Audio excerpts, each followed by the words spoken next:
Buenas noches. Buenas noches, ¿cómo están?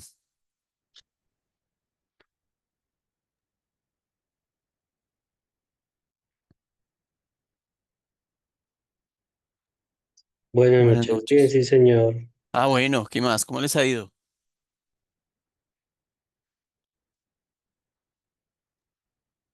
Buenas noches. Muy bien, sí, señor. Bueno, me alegra.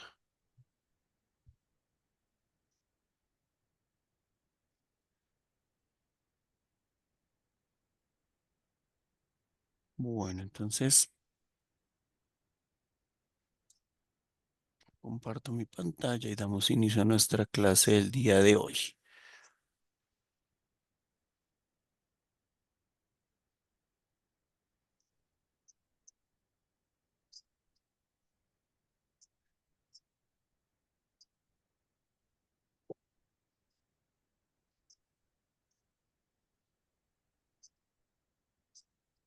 Listo, entonces damos inicio a nuestra semana número 3, tecnologías de construcción de software. ¿Listo? Damos la más cordial bienvenida a la semana número 3 del curso de desarrollo de aplicaciones web, durante la cual se identificarán las tecnologías para la construcción de software web.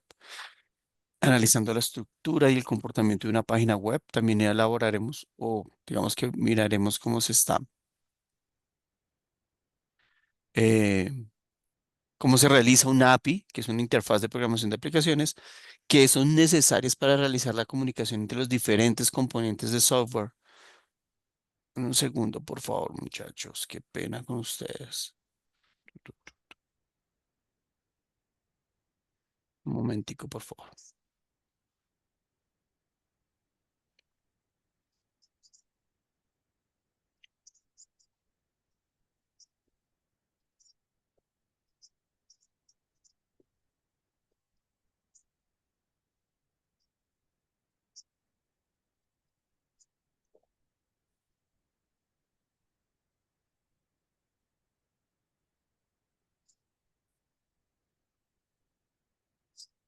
Listo, ahora sí.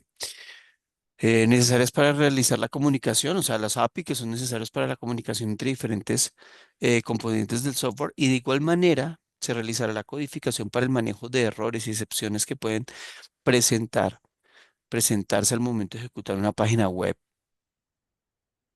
Listo, así como la validación de los datos de formularios para que al momento de generar un error o una excepción se le indique al usuario a través de un mensaje que realizó algún proceso no válido y que la página web continúe funcionando sin que se caiga.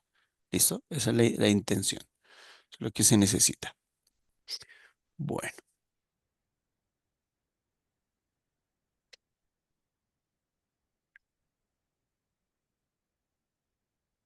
listo. Entonces, para contextualizarnos un poquito, entonces nos vamos aquí para desarrollo de aplicaciones web, semana número 3. Ok, vamos a ver dos cosas. La primera que vemos es esta.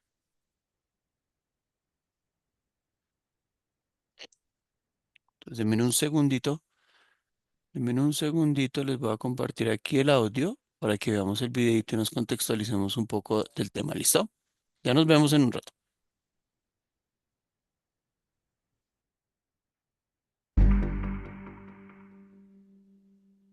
Hablemos hoy de APIs. ¿Qué son las APIs? Bueno, para explicártelo te voy a poner un par de ejemplos. Imagínate que tú quieres desarrollar una aplicación tipo Uber, es decir, de transporte y que haga el seguimiento de dónde está el carro en la ciudad. Necesitas mapas, necesitas geolocalización. Ahora, los mapas, ¿cómo los harías? Necesitarías una tonelada de billetes para poder desarrollar los mapas desde cero. Así que lo mejor es conectarte a Google Maps y utilizar los mapas de ellos. Ellos han gastado muchísimo dinero, imágenes satelitales de aviones, de helicópteros, carros sin conductor, gente con cámaras en la cabeza. Es enorme lo que ellos han hecho, así que tú ya puedes aprovechar todo ese desarrollo para tu aplicación. Otro ejemplo, vas a hacer un e-commerce y necesitas cobrar por internet. Entonces imagínate desarrollar toda la tecnología para hacer cobros desde cero. Es tremendo. Entonces mejor te conectas a una pasarela de pago tipo PayPal, Stripe o lo que haya en tu país, ¿no? Y ya está. Entonces aprovechas el desarrollo que han hecho otras empresas para tu aplicación. Ese es el concepto de APIs. Incluso Slack. Slack es un chat para empresas, para organizaciones, pero uno de sus más grandes aciertos es la gran integración que tiene con otras aplicaciones. Slack lo puedes integrar prácticamente con todo de una manera bastante sencilla, así que se convierte en una especie de centro de control más que un simple chat. Y eso lo hace muy poderoso. Así que hacer que tu aplicación pueda conectarse con otras le da muchísimo más poder que una simple aplicación aislada. Y ese es el concepto de APIs. Así que ahora sí vamos a ponernos técnicos y ya no ejemplos. Vamos a hablar de la terminología. ¿Qué términos se usan en este mundo de las APIs? En primer lugar, interfaz. ¿Qué es una interfaz? Una capa de abstracción para que dos sistemas se comuniquen. ¿Cómo así? Bueno, una capa de abstracción permite que tú interactúes con un sistema sin necesidad de saber qué está pasando por debajo. Por ejemplo, ahí está la imagen del volante de un auto, de un timón. Tú puedes girar el volante y el auto gira en la dirección que tú gires el volante. Tú no necesitas saber la mecánica que está por detrás. Es un ejemplo de interacción con una capa de abstracción. O un formulario de login. Tú pones tu usuario contraseña, haces clic en iniciar sesión e ingresas. No necesitas saber por debajo qué estuvo pasando. Esa es una interfaz. Ahora bien, una API es una interfaz, pero es Application Programming Interface, es decir, una interfaz para que se comuniquen aplicaciones, programas de software y compartan datos entre ellos. Una arquitectura de software es la forma en que está diseñado un sistema, cómo están organizados sus componentes, cómo se comunican entre ellos, qué funciones cumplen. Un servicio web, por otro lado, es un sistema que permite la comunicación entre equipos que estén en una red. Estos sistemas tienen que seguir ciertos estándares, usar el protocolo HTTP, que es el mismo protocolo para navegar por Internet, y es la base, obviamente, de las APIs remotas, de la comunicación entre programas, pero que estén en lugares diferentes. REST es una arquitectura. Las APIs pueden ser de varios tipos. Uno de estos tipos son las API REST. La arquitectura REST significa Representational State Transfer, significa una representación de transferencia de estado. Esta arquitectura implica que pueden guardarse los datos en caché, que el estado no se envía en las peticiones y que tú puedes definir qué datos permites que otra aplicación acceda, revise o manipule de tu aplicación. Es decir, si yo quiero que mi aplicación pueda consumirse desde otras apps, yo puedo definir los permisos. Eso es REST. Obtener una cotización de embarque se ha vuelto mucho más fácil. Su tarifa de embarque competitiva, súper rápida. Quick Quote. Ahora bien, XML es el formato para enviar datos que se ha usado casi siempre. Es el formato tradicional y es un formato, como ustedes pueden ver, parecido a XML. Significa Extensible Markup Language, ¿no? Las etiquetas y todo eso. Ahora bien, hoy en día el formato más usado para transferir información es el formato JSON, que significa JavaScript Object Notation. Es el más usado, es prácticamente el estándar de hoy en día porque es muy fácil de entender y muy fácil también de manipular. Por otro lado, las APIs pueden ser públicas o privadas. Públicas, obviamente, cualquier persona puede acceder a esas APIs y consultar la información, mientras que una API privada requiere una autenticación.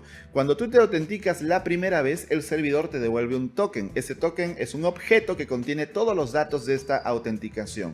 Entonces, cada vez que tú solicites alguna información adicional, el servidor revisará si el token todavía está vigente y ya no te pedirá una nueva autenticación. El formato más común para los tokens en APIs REST es JWT. Ahora bien, ya entendimos el concepto de APIs. Son interfaces para que programas de software se comuniquen entre ellos y compartan datos bajo ciertos estándares.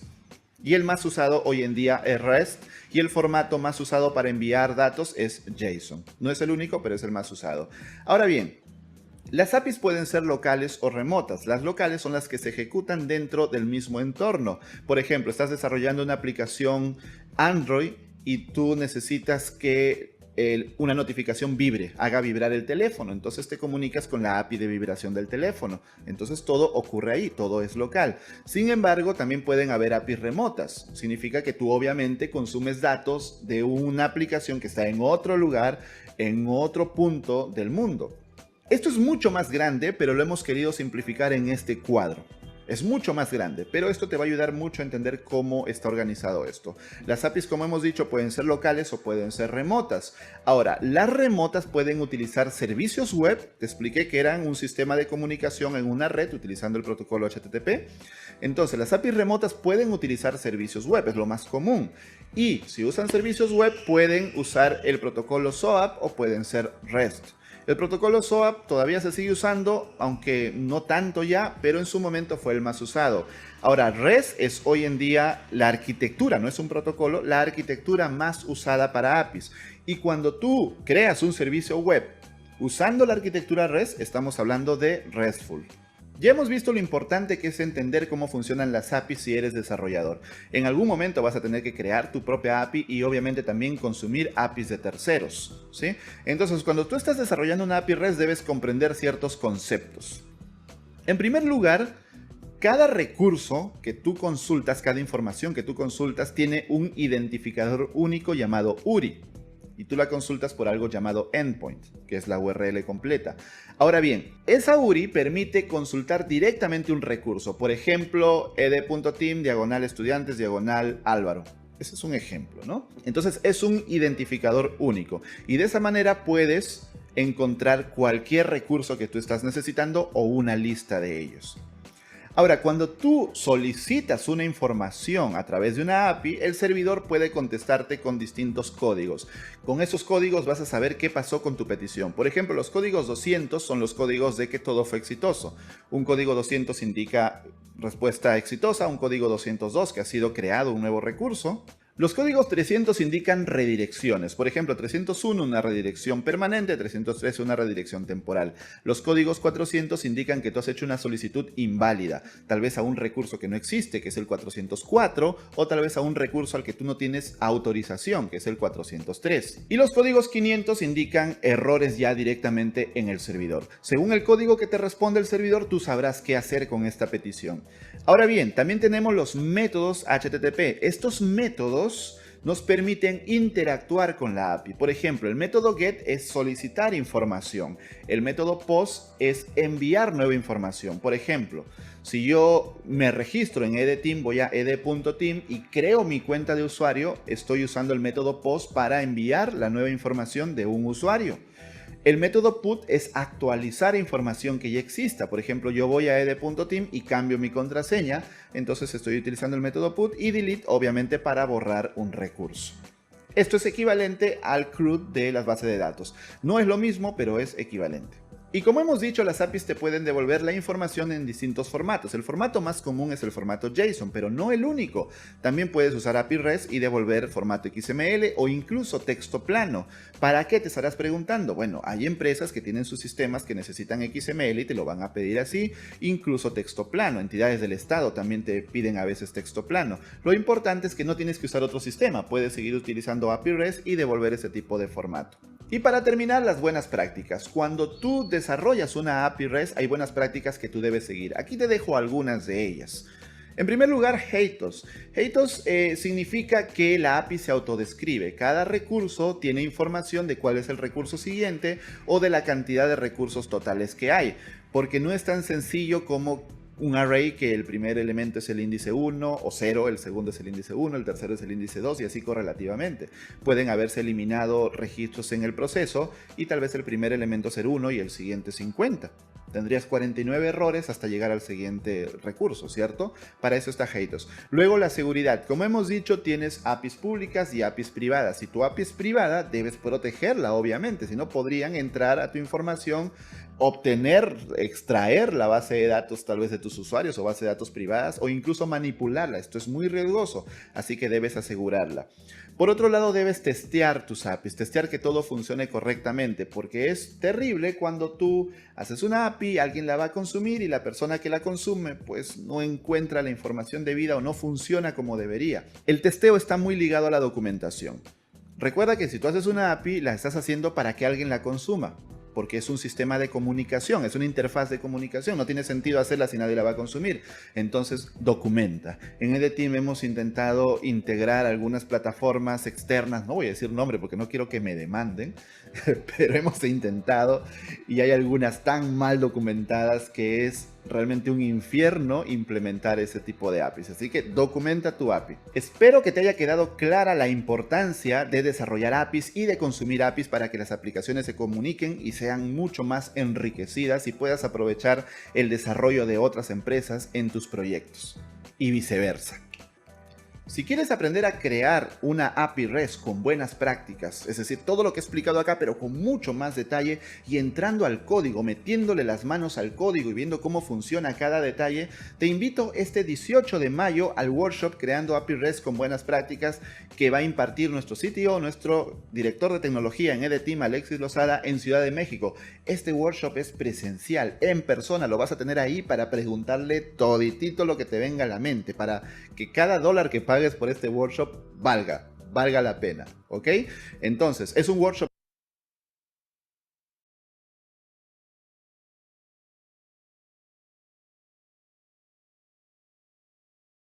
Bueno, creo que ya el resto es propaganda. Bueno, entonces si se dieron cuenta, si están viendo mi pantalla, sí, bueno, si se dieron cuenta, entonces nos daban toda la definición de lo que es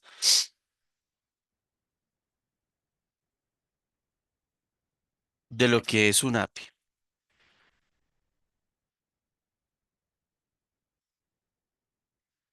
Bueno, entonces, ahora sí, por acá estoy buscando mis diapositivas, ¿dónde están?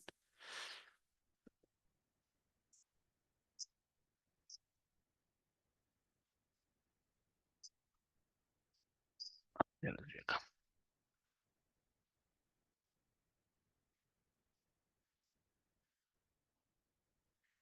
Aquí, entonces,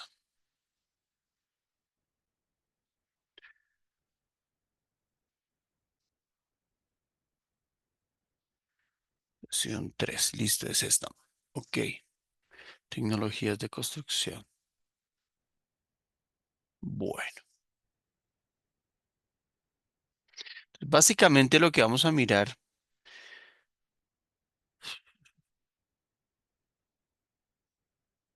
lo que vamos a poder ver aquí o visualizar aquí, es el tema de todas esas tecnologías y los principios y esenciales de las herramientas que me permiten a mí de alguna manera desarrollar eh, aplicaciones que sean netamente dinámicas, ¿cierto? Entonces, hoy en día el desarrollo web, digamos que es una disciplina supremamente importante, porque todo lo que tenemos en alrededor de nosotros se está desarrollando es en la web, ¿cierto? Todo, absolutamente todo. Entonces, en esa disciplina fundamental, llamándolo como una disciplina o un área que me apoya todo lo que es transformación digital, ¿cierto?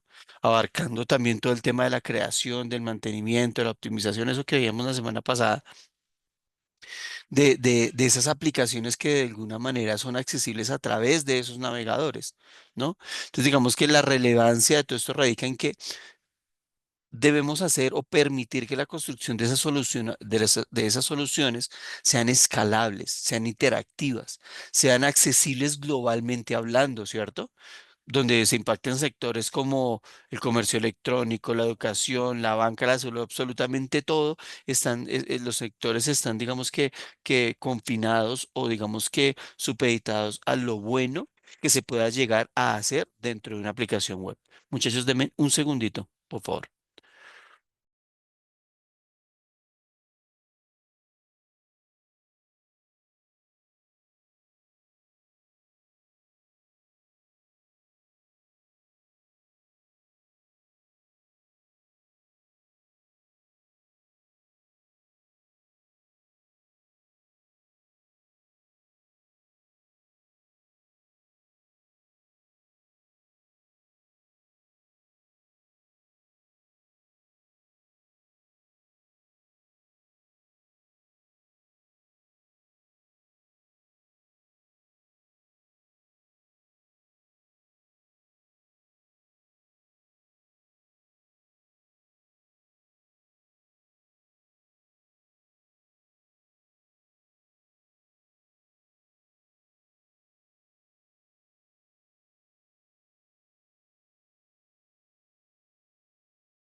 Listo. Entonces, como veníamos hablando, entonces, se me adelantó la diapositiva.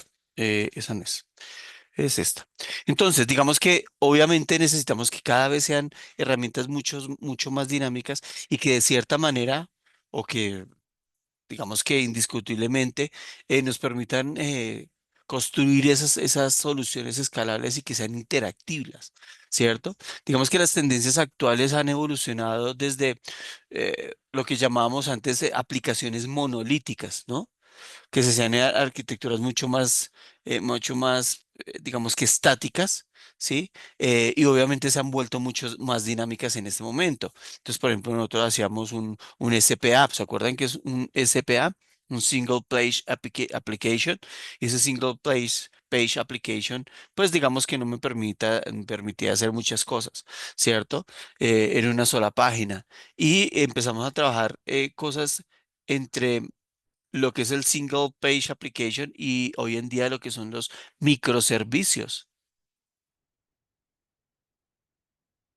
¿cierto? Y en esos microservicios, digamos que obviamente ya me permitían, digamos que mejorar o dar, digamos que eh, dar una optimización muy puntual a lo que es la experiencia del usuario, al usuario y facilitar realmente la integración de diferentes tecnologías, ¿sí? Sin importar, como lo veníamos hablando desde ya hace 2 semanitas, el lenguaje de programación, el sistema operativo, nada, no importa, ¿sí? Entonces, digamos que con este tipo de cosas nosotros permitíamos optimizar esa experiencia, ¿cierto? Y obviamente todo lo que hemos hablado siempre va enfocado en un tema de seguridad, ¿no? Entonces, además de todo esto, la seguridad en el desarrollo web, digamos que ha tenido muchísima mayor relevancia, ¿cierto? Con la adopción de estándares como por ejemplo el OWASP, ¿cierto? Que ustedes por allá habrán escuchado, que promueve realmente unas prácticas muy seguras en el manejo de los datos y al mismo tiempo en la autenticación del servicio. ¿No? Entonces, esa optimización del rendimiento, digamos que mediante algunas técnicas como, por ejemplo, el renderizado del servidor, técnica SSR, por ejemplo, ¿sí? Carga diferida, ¿cierto? Ustedes lo pueden encontrar como carga diferida o en el bajo mundo, no mentiras, o en las aplicaciones o en la bibliografía, como lazy loading. ¿Cierto? Esa es la carga diferida.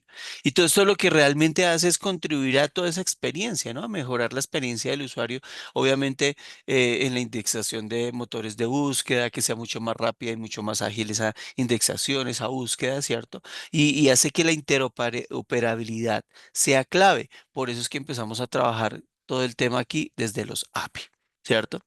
Entonces, digamos que obviamente permiten la comunicación, como ya lo decíamos, entre diferentes sistemas. Entonces se vuelve como una aplicación, por decirlo así, eh, traductora entre sistemas heterogéneos, ¿no? Y que la más importante o la más reconocida entre el mundo del desarrollo es lo que es el API REST, ¿no?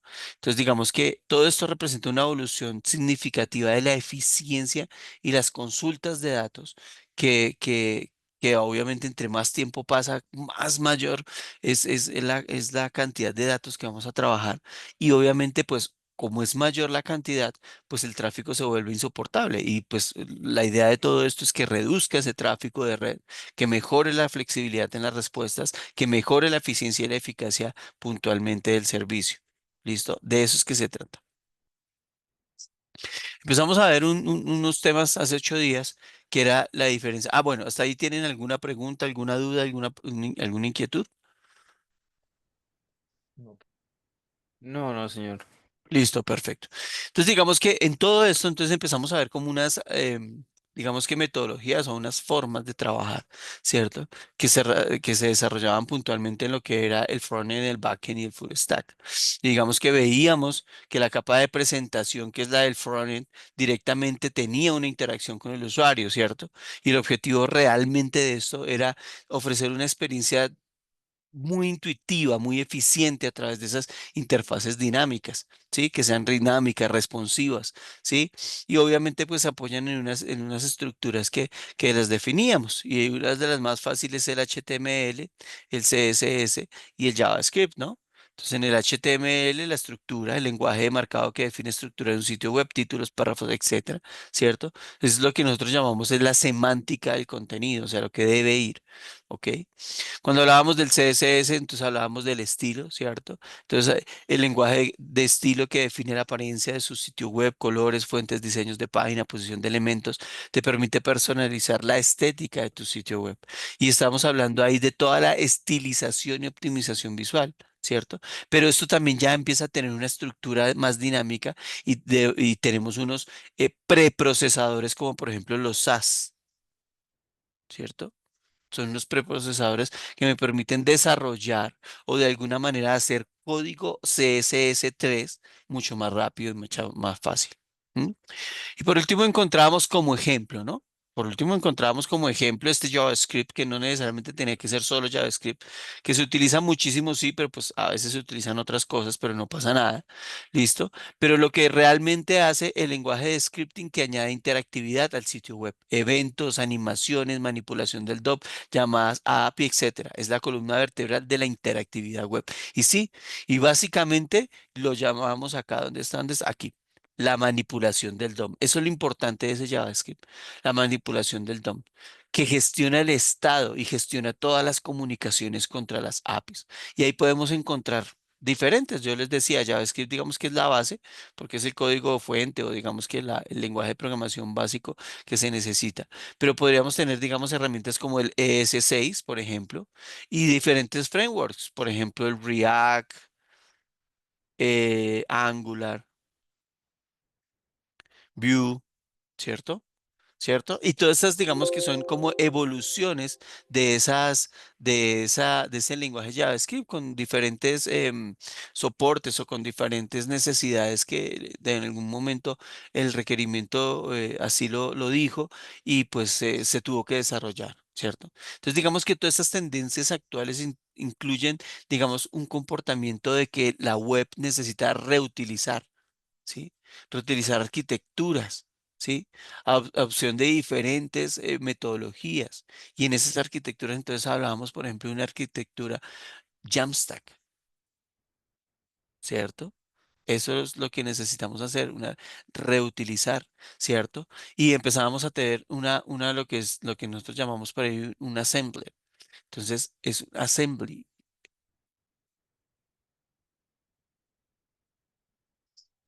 perdón, assemblies con doble M, S, perdón, se quedó feo. Digamos que esas son como las tecnologías más recurrentes o lo que más se necesita o lo que más se necesita para desarrollar estos sitios web dinámicos con estas herramientas. Entonces, la reutilización, tener componentes web reutilizables, Jamstack, y tener adopción de WebAssembly para poder ejecutar un código de alto rendimiento en el navegador. Cuando digo código de alto rendimiento es que sea definitivamente muy dinámico, ¿no? Listo. Y eso era lo que me faltaba por explicarles en el tema del front. Cuando estamos trabajando en el backend, obviamente esto estábamos hablando de que era el núcleo lógico, el operativo de la aplicación, el encargado de todo el procesamiento de datos, todas las reglas de negocio, la persistencia, bases de datos, etcétera, etcétera, etcétera etcétera, etcétera, etcétera, ¿cierto? Y teníamos diferentes lenguajes, pero aquí ya sí se nos abría un ramillete muy gigante de los diferentes lenguajes que nosotros podíamos utilizar. Entonces aquí hablábamos de lenguajes que se ejecuta la lógica del servidor y maneja la información de mi aplicación. ¿Cierto? Y algunos ejemplos son Python, Node.js, Java, PHP, Ruby, y cada lenguaje tiene sus fortalezas y debilidades. ¿Se acuerdan que yo les decía que lo importante es tener en cuenta que se necesita? Para esto vamos a ver el siguiente video.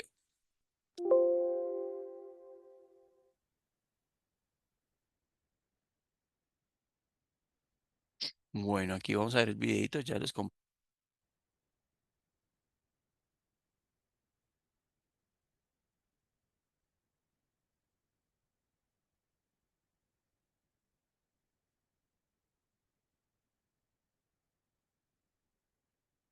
Esperen, muchachos, me cambio de cuenta de YouTube porque esta cosa que yo tengo acá, cerrar sesión. Qué La pena programación con ustedes.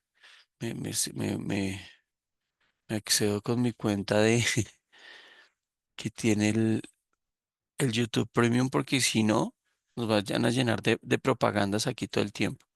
Denme un segundo. Qué pena con ustedes.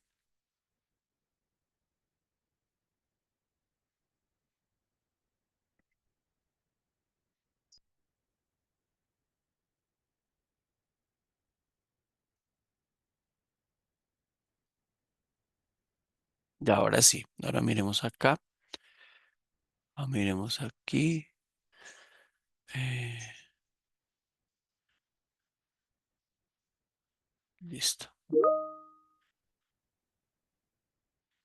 La programación tiene varias áreas en las que puedes dedicarte, como el desarrollo de videojuegos, la inteligencia artificial, la seguridad informática y muchas más que te contamos a fondo en este video donde puedes saber mucho más. Sin embargo, dentro de todos estos campos, los dos que destacan son el desarrollo web, que es crear aplicaciones para el navegador, y el desarrollo móvil, que es crear aplicaciones para tu teléfono. ¿En cuál de estas carreras deberías especializarte? ¿En qué se diferencian? ¿Qué tecnologías se utilizan? ¿Qué rutas de aprendizaje debo seguir si quiero dedicarme a una de ellas? Después de este video no te van a quedar más dudas porque está explicado al estilo de The Team y tú sabes que en español nadie te explica tan bien. Además, quiero invitarte a la Semana del Programador, que es hasta este domingo 2 de octubre, donde todo The Team va a estar con hasta 45% de descuento para que dejes de postergar tu educación y dejes de postergar tus sueños y te conviertas de una vez por todas en el profesional que deseas ser. ¿Por qué The Team? Porque ya sabes que en español nadie te explica mejor. Además, tenemos nuestros mejores cursos premium por estos días completamente gratis para que tú mismo compruebes la calidad de EDETeam y nadie te lo cuente. Ve corriendo a ed.team para descubrir los cursos gratis de hoy, los de mañana y acceder a estos grandes descuentos por la Semana del Programador.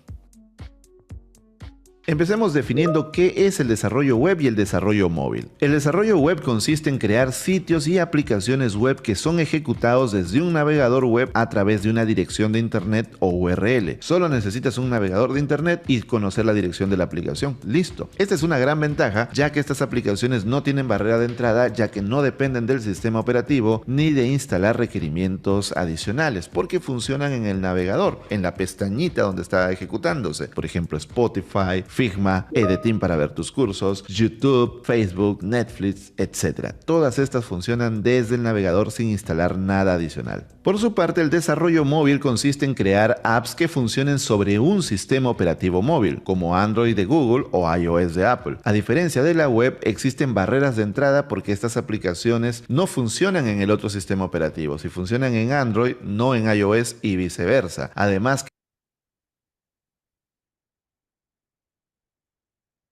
Listo, entonces esto era lo que querían que miraran puntualmente y es el hecho de que teníamos, todavía lo tenemos, como esta barrera que nos estaban explicando y por eso quería mirar el tema de los, ¿qué pasó acá? Aquí, listo. Entonces, eso era lo que pasaba con los diferentes, digamos que entornos donde se desarrollaba. Hoy en día, y cada vez va siendo mucho más compenetrado el tema, no se encuentra o no se va a encontrar en los desarrollos esta división y de eso es que se trata. Por eso estos frameworks que yo les mostraba ahorita, digamos que React es un framework de JavaScript que no importa para el sistema operativo o no importa para el dispositivo donde tú lo hagas, va a funcionar en ambas partes. Se puede colgar como página web y se puede colgar como app. Y de eso es que se trata. Entonces empiezan a salir unos frameworks y unas librerías muy importantes que hoy en día ustedes escucharán mucho y bueno, y eso cómo se hace, y eso qué se hace y todo el tema. Y son eh, eh, los frameworks derivados todos de JavaScript, que están, por ejemplo, el Node.js, ¿cierto? Obviamente hay otros que no tienen nada que ver con JavaScript, pero que tienen una intencionalidad similar y son todos los frameworks que trabajamos con Python, ¿cierto? Que por ejemplo aquí está Django y Flask, por ejemplo, esos son los que, por ejemplo, yo personalmente más utilizo. Hay más, ¿cierto? En Java se vino uno supremamente potente y que ha estado como importantísimo, que es el Spring Boot, ¿cierto? Pero que buscan es sencillamente eso. que tanto lo que tú hagas dentro de lo que es desarrollo de aplicaciones web, ¿sí? Como lo que hagas para el entorno API, no tengas que estar haciendo una aplicación y otra aplicación, sino sencillamente haces una sola que sirve para ambos entornos. Y si de alguna manera tú tienes que empezar a consultar otras páginas o otras aplicaciones, hay una forma de conectarse, que es lo que ya vamos a hablar más adelante, que es todo el tema de microservicios y demás. Y por eso es que nace las API. ¿M? Entonces, digamos que ya hay una mayor eficiencia. ¿M? Empezamos a trabajar. Entonces, en lenguajes y en frameworks trabajamos con esto, en lenguajes y en frameworks. Si vamos a trabajar, por ejemplo, con bases de datos, yo les había hablado a ustedes hace 8 días que trabajábamos con Postgres, se las voy a anotar por acá para que las tengan presentes. Trabajábamos con PostgreSQL, ¿cierto? Trabajamos con MySQL, ¿cierto? Cuando estábamos hablando de bases de datos relacionales. Pero también hablábamos con otras que eran como, por ejemplo, MongoDB y Firebase, ¿cierto? Entonces, MongoDB, que es no relacional, y Firebase. ¿Listo? Que también es no relacional. ¿Ok? Entonces digamos que ya, y esto inclusive MongoDB, por ejemplo, Firebase casi no lo he utilizado, pero MongoDB, por ejemplo, tiene ya un entorno online donde yo manejo ya mis bases de datos en una aplicación, en MongoDB online. Sí, no tengo que estarle instalando ya en el servidor, no sé qué, y hago después, si lo hago con un servidor, lo que hago es una conexión entre MongoDB con el servidor para que él vaya y la consulte allá, ¿cierto? Independientemente de donde lo tenga, si lo tengo en un Amazon Web Service, en un Azure, donde sea. ¿Listo? Cuando estamos trabajando de autenticaciones de seguridad, ¿sí? De cómo ingresar al sistema y demás. Ya estamos trabajando con el OAuth, ¿cierto? Y estamos trabajando con el JWT. ¿M? Y estamos hablando que todo lo estamos encriptando con Bcrypt, pues, que hemos desarrollado. Esto es una técnica de desarrollo que me permite encriptar muchísimas cosas, que así cojan la línea, cojan la señal, por decirlo así, o los datos que se están pasando de un lado al otro, quedan encriptados y no se pueden, obviamente, pues ya saben cuál es el concepto de la encriptación. Si no se tiene la llave, pues sencillamente no se tiene la, la, la traducción, ¿no? Entonces, digamos que tenemos una cantidad de herramientas que ya nos permiten trabajar online de una manera mucho más eficiente, mucho más eficaz, ¿cierto? Ahora, por ejemplo, esto en cuanto a autenticación. Aquí estamos trabajando bases de datos, aquí estamos trabajando framework. Y otra cosa que necesitamos saber es todo el tema de la infraestructura de despliegue.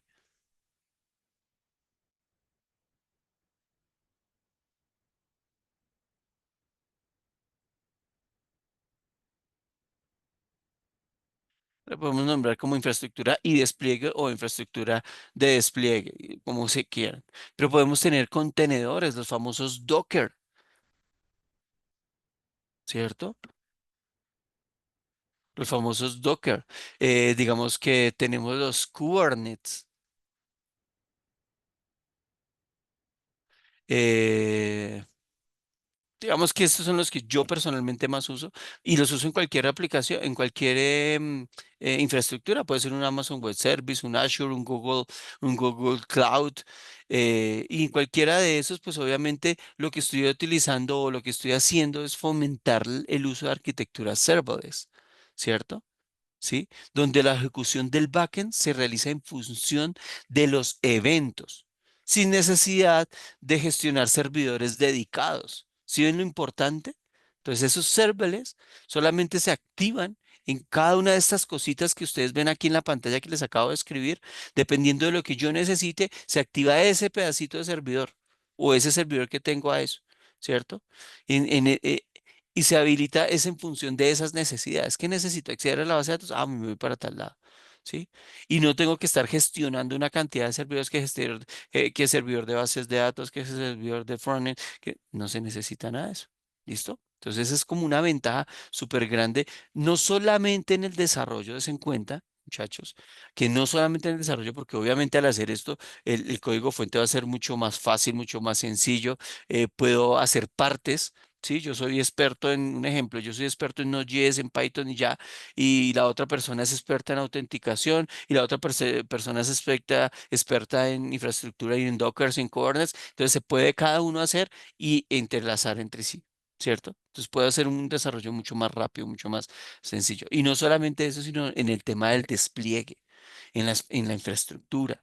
Pues obviamente voy a requerir de muchos menos servidores dedicados, como le decía ahorita en un momento, sino necesito solamente un servidor que se ejecute o que haga su función dependiendo de las necesidades de los eventos que se están llevando desde el código, ¿cierto? Y para eso, pues obviamente, sí, habemos unos expertos en frontend, habemos unos expertos en backend, pero también habemos unos expertos en full stack. Y ese, digamos que domina tanto esto que le estoy explicando como lo de la diapositiva pasada. Y permite diseñar, ¿cierto? Permite diseñar de alguna manera o entender de alguna manera el desarrollo integral de toda la solución completa, ¿sí?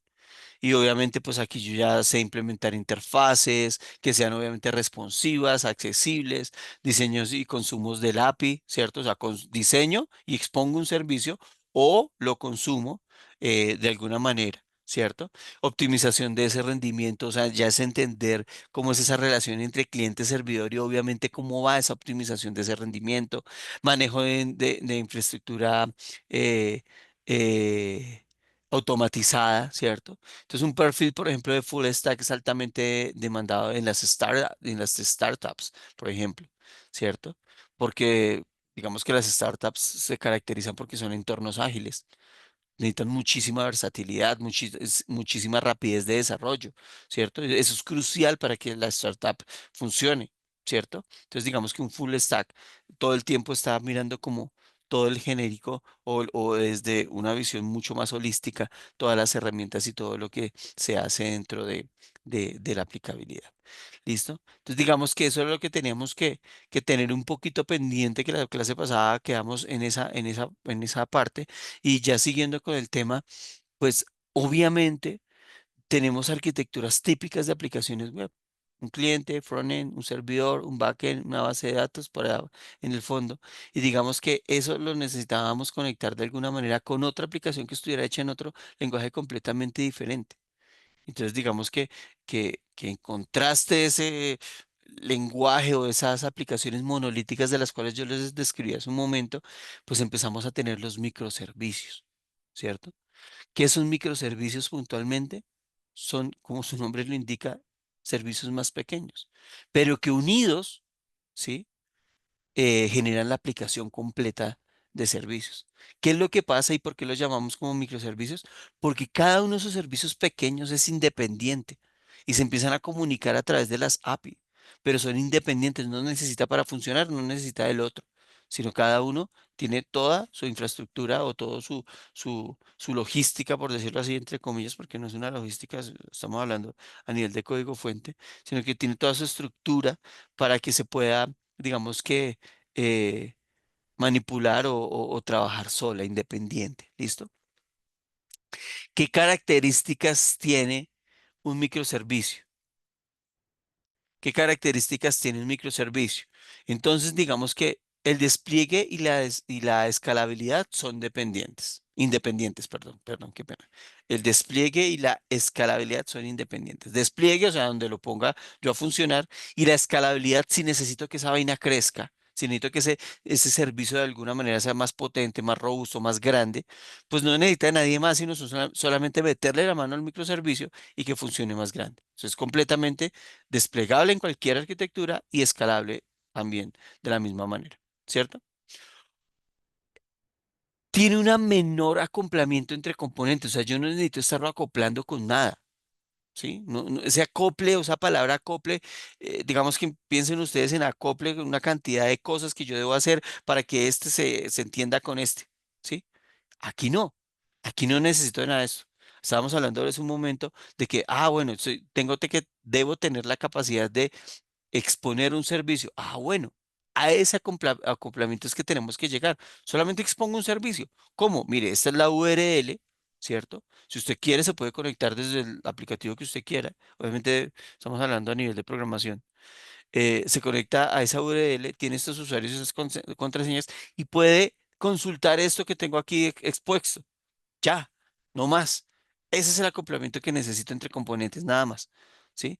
Y el otro lo que hace es consumir ese servicio. Cuando se expuso ese servicio, entonces está ahí, está latente. Obviamente, si le doy los permisos y las autenticaciones necesarias, pues el otro lo que va a hacer es consumir ese servicio, entra, consulta lo que necesita y depende.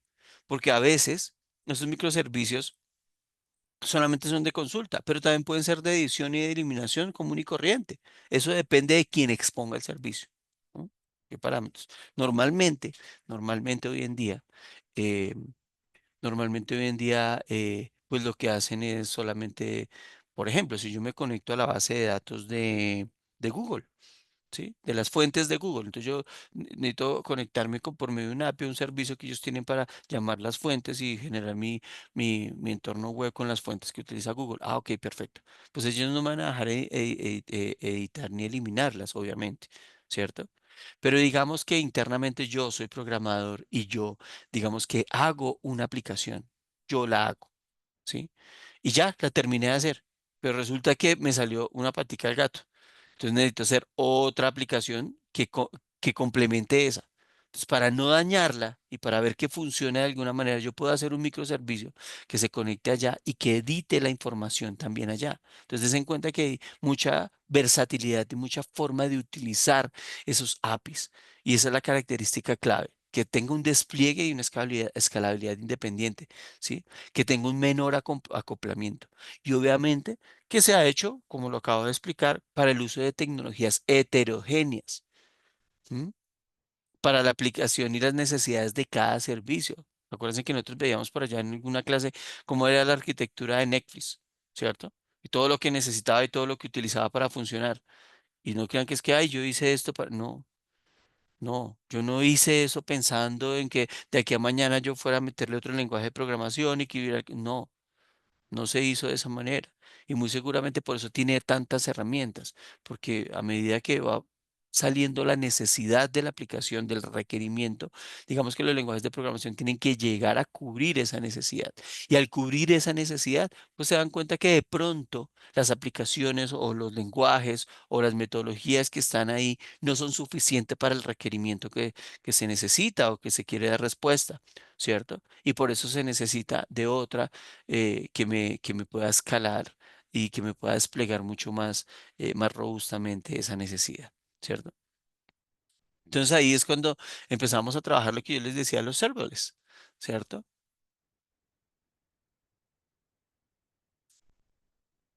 Y es un modelo de arquitectura funcional del backend que se ejecuta solamente cuando se necesita, no más, no más, solamente cuando se necesita, se enciende eso y lo consumo, ya. Y con eso reduce costos, mejora la escalabilidad, la rapidez, ta, ta, ta, ta. Y se basa en servicios, por ejemplo, ¿cuáles? Por ejemplo, AWS tiene uno específico para serverless que se llama Lambda. Lam- Lambda. Así se escribe. ¿Listo? Lambda, ¿cierto? Los tres importantes, vamos a nombrar aquí de los que me acuerdo, los que más uso.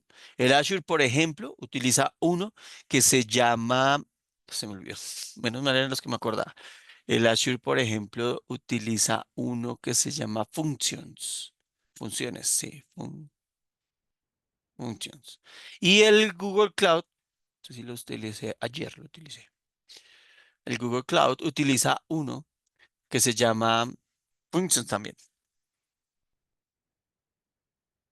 Entonces, functions de Google Cloud, functions de Azure y Lambda de AWS. Y esto finalmente es lo que su nombre lo indica, functions. ¿Qué hace? Pues solamente escoger la funcionalidad y hacer prender o utilizar ese servicio que se ejecute solamente cuando sea necesario, cuando digamos que, que el que la función, el requerimiento lo necesite. Esa es la única manera. ¿Por ahí tienen alguna pregunta, alguna duda? Veo que este chat está. Buenas noches. Ah, no. Ta, ta, ta. Ah, no estaban hablando, era de grupos de WhatsApp. Listo. La grabación está activada. Sí, sí está activada.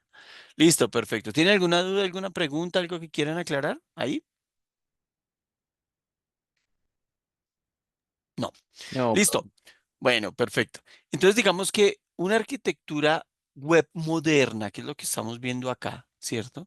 El usuario final accede a la aplicación web a través de un navegador o una aplicación cliente. Punto. Eso no ha cambiado, ¿cierto? Entonces envía solicitudes HTTP, HTTPS, las normales, ¿cierto? Y activa mecanismos de seguridad normales, los mismos SSL, los TLS, normal, para cifrar la comunicación, evitar que los ataques de intermediarios, todo ese hasta ahí normal. Pero va a un CDN, que es un Delivery Network. Eso sí cambia,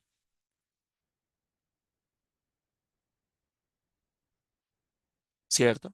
Entonces, ¿qué hace? Un CDN es una red de servidores distribuidos. ¿Se acuerdan qué es el sistema distribuido? ¿Sí? ¿Sí se acuerdan? Sí, yo sigo. Si no se acuerdan, me preguntan. Entonces, el CDN es una red de sistemas o de servidores distribuidos. Puede ser globalmente, ¿cierto? Y almacenan en caché contenido estático todo lo que es el HTML, el CSS, el JavaScript, las imágenes, los videos, todo. Todo lo almacena, ¿cierto? ¿Y qué es el propósito de ese CDN?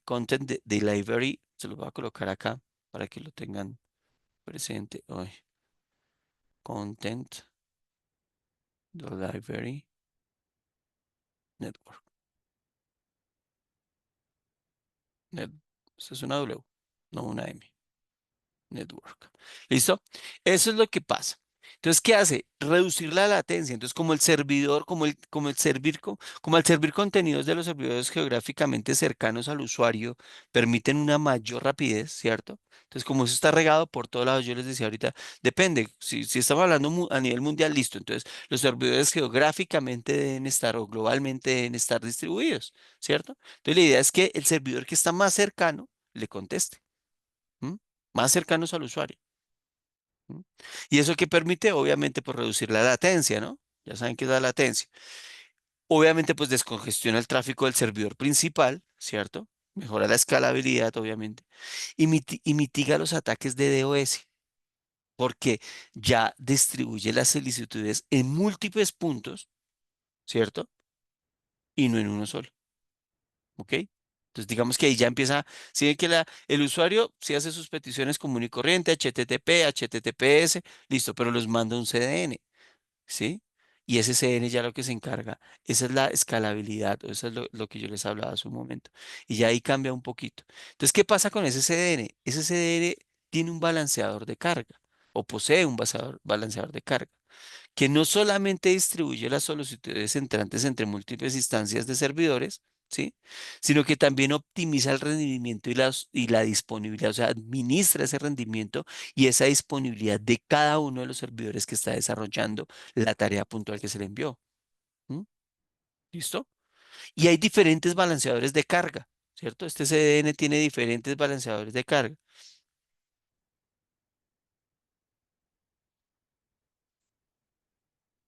El primero, por ejemplo, es el balanceador round robin.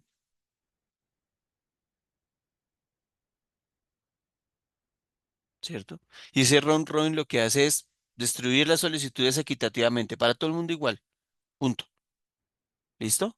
Ese es el primer tipo de balanceador de carga. El segundo es el last connection.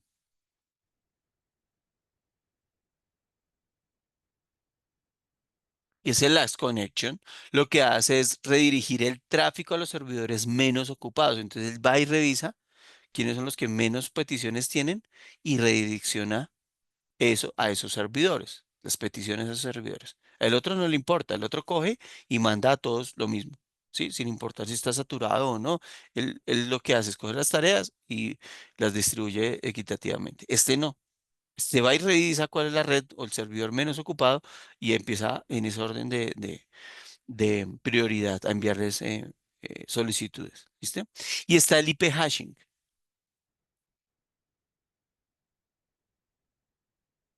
¿cierto?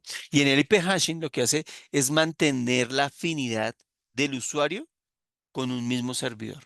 O sea, si yo me conecto siempre a las mismas aplicaciones y no sé qué, y este servidor es el que a mí mejor me responde, listo, entonces él automáticamente sabe que yo estoy entrando a esa aplicación y me conecta con ese servidor y casi siempre lo va a conectar a ese. Digo que casi siempre porque es un balanceo de carga.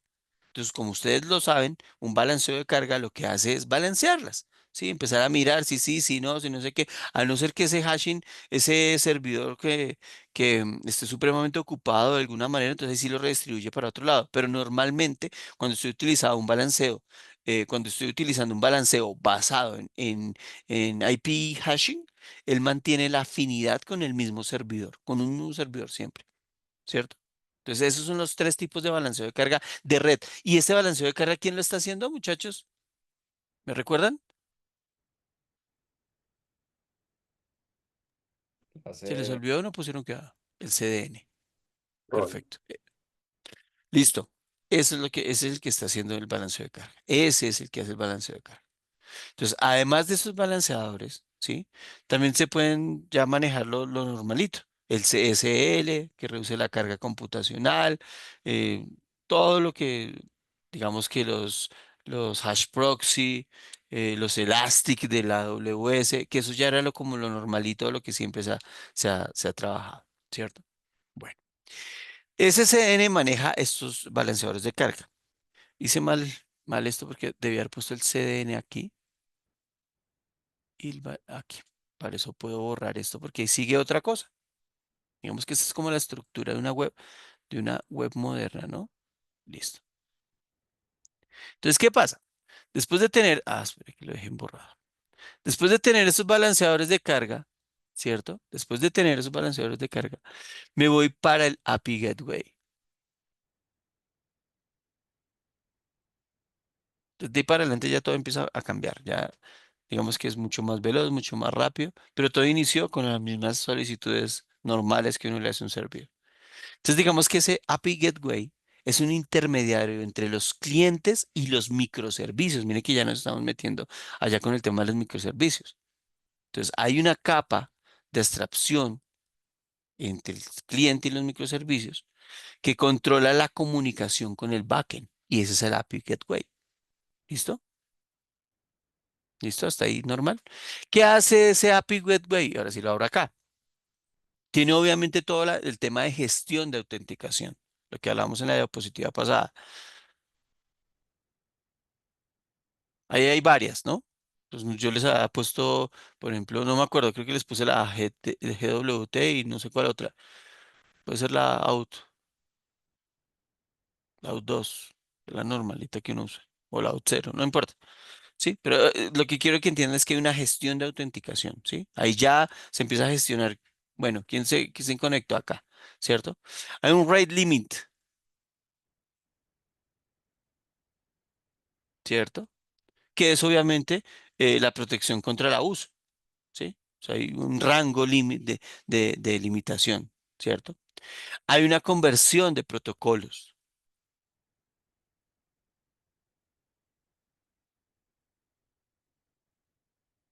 Sí, porque dice, ay, es que yo la maté para tal lado, pero tal cosa, pero tal otra. No, no importa. Aquí hay una conversión de protocolos. ¿Cuáles? Yo les hablaba a ustedes sobre los WebSockets, ¿no? Pero ahí están todos. Ahí puede haber un REST, puede haber un WebSocket, ¿cierto? ¿Cierto? Un GraphQL. ¿Cómo es que se escribe graph? Creo que se escribe así. Sí. Bueno, si me equivoco, mil disculpas. Un WebSocket, un GraphQL, un REST. Esos son los que, digamos que convierten toda esa información que se está pasando. Y obviamente el normalito que siempre debería estar, que es un registro y monitoreo de todo eso que está pasando. ¿Listo? Entonces digamos que esas APIs Gateway, ¿sí? Lo que hace es conectar con los microservicios ya directamente. ¿M? Y cada microservicio, pues obviamente aquí ya sigue la flechita, ¿cierto?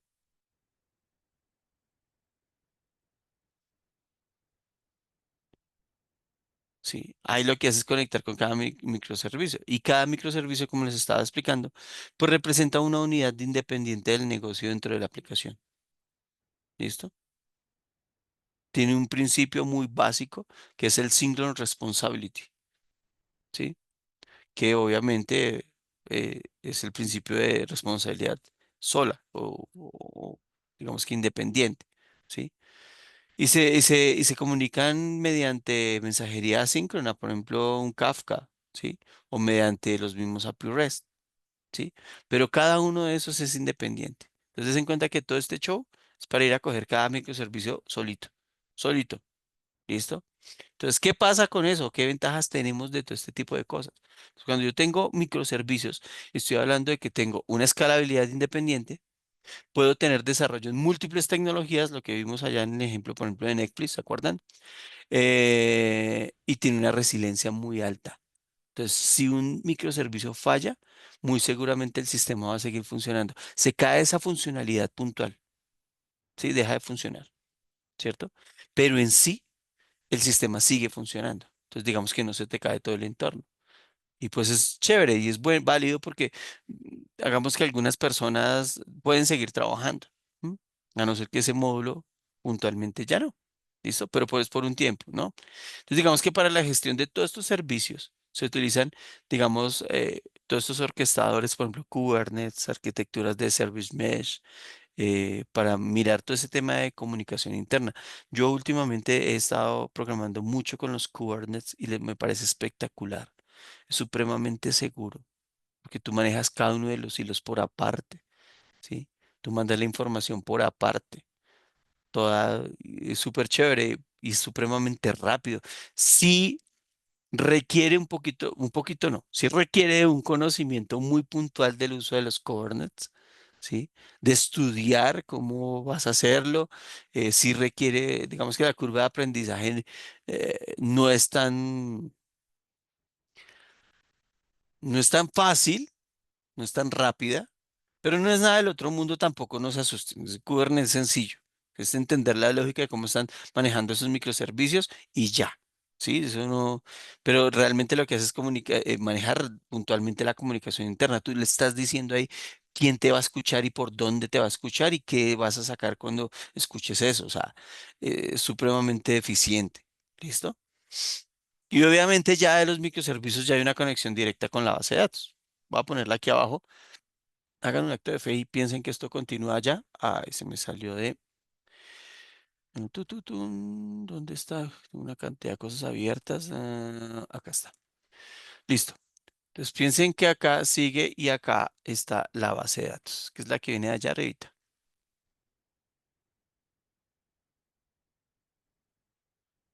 Entonces ya tiene una conexión directa con ya viene con una conexión con la base de datos. ¿Listo? Y pues obviamente cada microservicio puede tener su propia base de datos independiente. ¿Sí? Y eso evita cuellos de botella, sobre todo en el tema de concurrencia. ¿Acuerdan que yo les daba el ejemplo? Imagínense una universidad en época de matrículas y yo entro a la aplicación, ¡ta! Y pues la cantidad de concurrencia va a ser brutal porque todo el mundo está matriculando materias, está pagando, está haciendo una cantidad de cosas. Y pues claro, si cada microservicio es independiente y puede llegar a tener su propia base de datos o su propio espacio en la base de datos, pues evita esos cuellos de botella. Entonces en cuenta que ya lo que yo les decía, el CDN para adelante, todo empieza a cambiar porque pues la arquitectura ya empieza a definirse, digamos que casi que individual. ¿M? Y pues obviamente los resultados van a ser individuales y en ese orden de ideas cada uno trabaja a su ritmo, pero trabajan todos al tiempo. ¿M? ¿Listo? Entonces, ¿qué pasa con esa base de datos? Pues hay unos modelos de bases de datos que eran los que eh, estábamos viendo, los SQL, los Postgres, los MySQL, ¿sí? Todo eso. Y ya puedo empezar a tener los famosos data lakes, ¿no? Lagos de datos, que son para manejar una brutal cantidad de información, procesamientos con Big Data. Entonces, entonces des en cuenta que todo esto dio pie a que se empezaran a trabajar todos esos conceptos como Big Data, como Data Lakes, como el Hadoop, ¿cierto? Sí, que es una herramienta de Apache para trabajar esa cantidad de información grandísima. Entonces, digamos que en unas arquitecturas de pronto un poco más avanzadas, ya se utilizan otras cosas, ¿no? Por ejemplo, hay un event sourcing, algo así, ¿sí? Que lo que hace realmente es manejar datos de manera eficiente, pero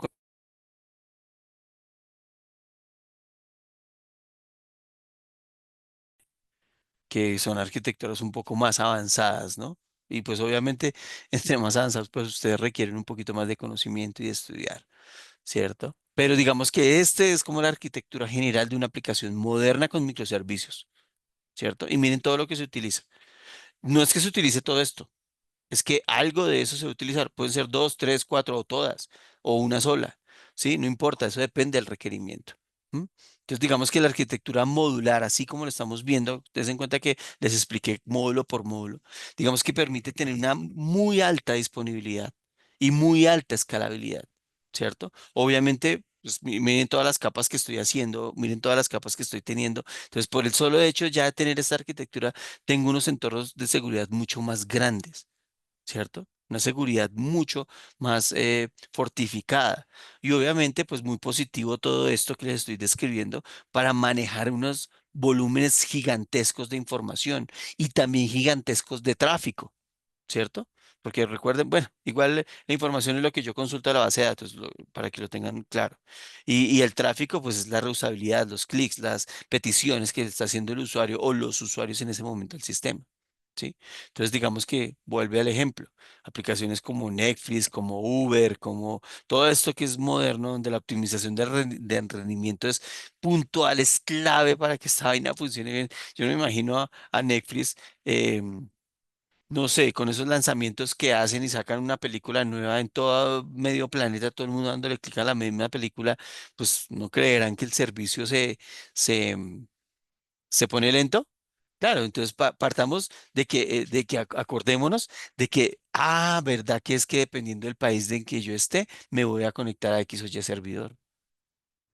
Mire que es que si yo me conecto a tal servidor, entonces siempre me voy a conectar a ese porque ese está, no sé, 1 millón de personas está a ese servidor, otro millón a otro servidor, así sucesivamente. Entonces, des en cuenta que hay muchas alternativas para que esta vaina no se ponga lenta, ¿cierto? Y más aún, con el tema de los Docker y con el tema de todos estos encapsulados, puedo tener diferentes metodologías, no solamente utilizar una, sino puedo utilizar que cuando esa se ponga lenta, cuando empieza a ver el nivel de latencia un poco más bajo, pum, automáticamente cambia a otra. ¿Sí? Entonces, des en cuenta lo chévere que empezaría a, ser, a conocer todo este tipo de programación que me permite utilizar todo eso. Obviamente toca saber qué es un microservicio, toca empezar a trabajar lo que son los tipos de autenticaciones, toca aprender qué es un rate limit, todos los temas de, de conversación por protocolos, que es el manejo de la comunicación, cómo se programa para un REST, para un WebSocket, para un GraphQL, porque si no sirve uno, me va a servir el otro, no puedo dejar solamente uno. ¿Listo? Entonces, eso es lo que, digamos que de alguna manera eh, necesito entender, porque todo esto es clave para que funcione. Entonces, digamos que des en cuenta que todo esto es un ecosistema y cada cosita, igual que un ecosistema, cada cosita, cada partecita hace su parte, ¿sí? Hace su tarea, ¿cierto? Y evoluciona indistintamente. ¿M? Que impacta eso directamente a la escalabilidad, a la seguridad, a todo este tipo de cosas. Pero cada uno eso por aparte, ¿sí? Y obviamente hace aplicaciones mucho más flexibles, más resilientes, ¿sí? Más digamos que más potentes, más robustas, porque pues si pasa algo con un microservicio se daña es ese, no se daña toda la aplicación.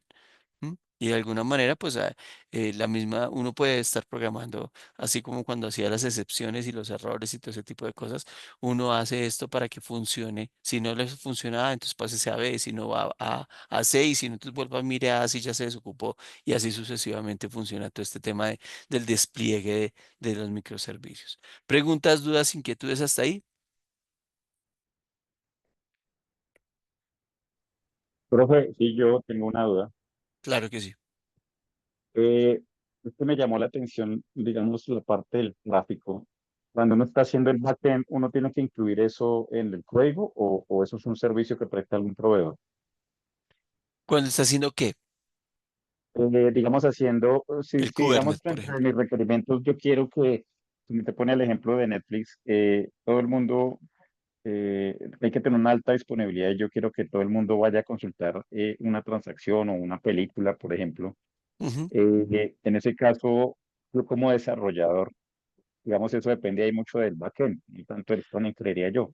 Sí, no, el frontend no tiene que ver, el frontend solamente te está mostrando. Sí, claro, tú tienes que desarrollar eso. Por eso yo les decía, por ejemplo, el desarrollo con el Kubernetes. Lo digo porque, o sea, es algo que me tiene encantado, lo llevo usando hace un poco más de unos 8 meses.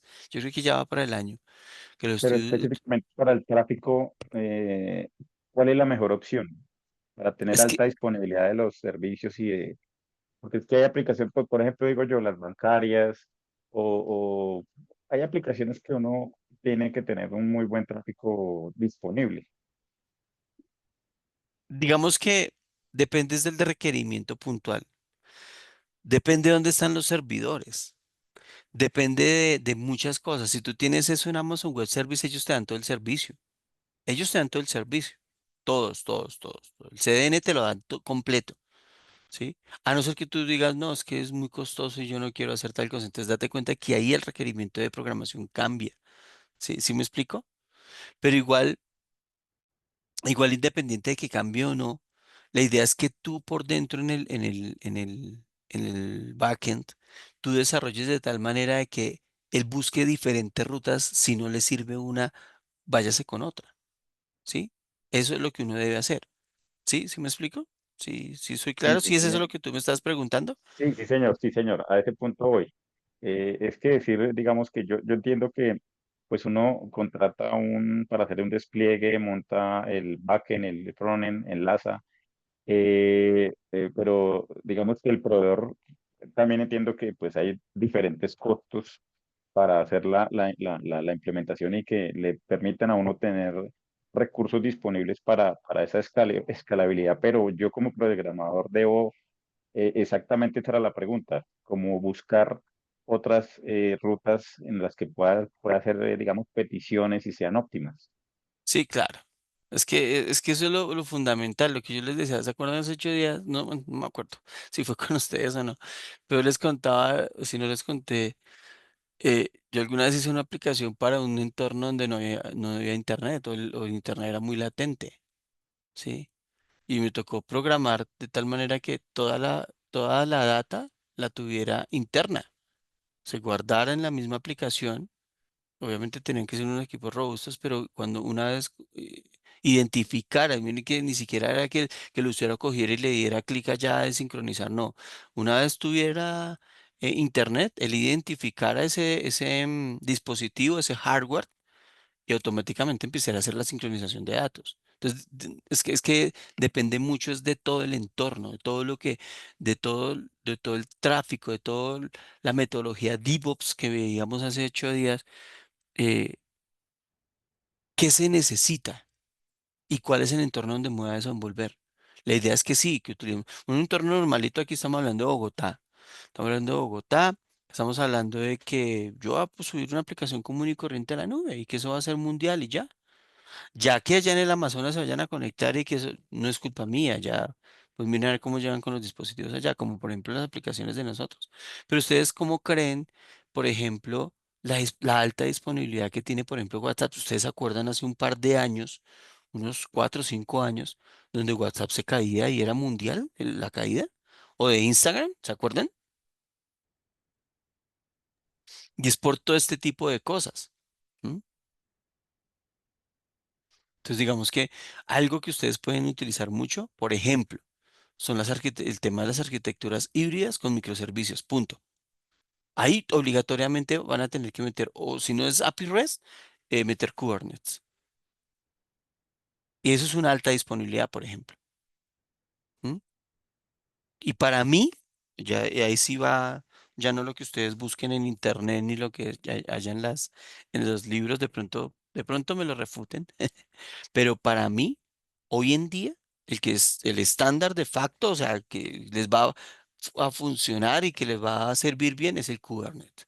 Yo les aconsejaría eso. Si tú me estás preguntando ya puntualmente, no, profe, no le dé tantas vueltas a las vainas, sino deme a mí una herramienta, Kubernetes. Utiliza el Kubernetes. Eso es una alta disponibilidad, tiene alta portabilidad, es multicloud, porque para cualquier despliegue va a funcionar, ¿cierto? Y hay diferentes ramas, ¿cierto? Entonces, hay diferentes, sí. Entonces, digamos que eso funciona muy bien el Kubernetes como tal, ¿cierto? Porque te orquesta, Sí, la palabra es esa, orquestar, o sea, te manipula absolutamente todo con tal perfección que le saca como el mejor rendimiento a todo. ¿M? ¿Qué más les digo yo? O te digo yo. El tema el Gateway API, ¿no? Entonces ah, digamos que hay unas reglas unificadas para ese balanceo que yo les estaba explicando, ¿no? Eso ya es otro tema que va mucho más a profundidad que pues digamos que no lo iba a tocar porque pues obviamente se nos va un poquito la conversación, pero pues hay unas reglas ahí unificadas para ese routing, para esa, para ese balanceo que se debe hacer. Obviamente el balanceo unido con la seguridad, pero digamos que hay unas reglas unificadas que me permiten reducir la dependencia de unos controllers específicos, ¿cierto? Y pues ese Gateway es el que me permite hacer eso. Entonces, la unión ahí de Kubernetes con Gateway API mejora aún más todavía el tema del tráfico, porque tú lo que me estás preguntando es eso, ¿cómo mejoro el tráfico, cierto? Sí, profe, sí, sí. Lo que pasa es que, pues, a ver, Exacto. yo he tenido, pues yo fui un programador legacy de los años Mm, 2000. Aprendí a trabajar con SQL, pero con un frontend o sea, la capa de front era Visual Fox Pro en esa época. Y ush, claro, recuerdo mucho ese sufrimiento tan claro. terrible que poder hacer unas consultas. Y a medida que hemos venido desarrollando o yo he venido escalando en el aprendizaje, pues siempre me ha preocupado esa parte, la alta disponibilidad del tráfico de datos, porque pues eso, pues yo sufría mucho en esa época tratando de buscar, digamos, que las consultas fueran Sí, porque ágiles. si te servía una, no te servía en otro lado, no la podías reutilizar. Tienes que volverla a Y crear exacto. era una locura. Sí, sí. No, digamos que en este momento el tema de los Kubernetes y de los serverless, pero igual todo esto que te digo de puntualmente los Kubernetes, porque es que los serverless es básicamente el mismo concepto de los microservicios, ¿no? O sea, los serverless, pues digamos que si tú metes microservicios, obviamente vas a utilizar los Kubernetes y los serverless.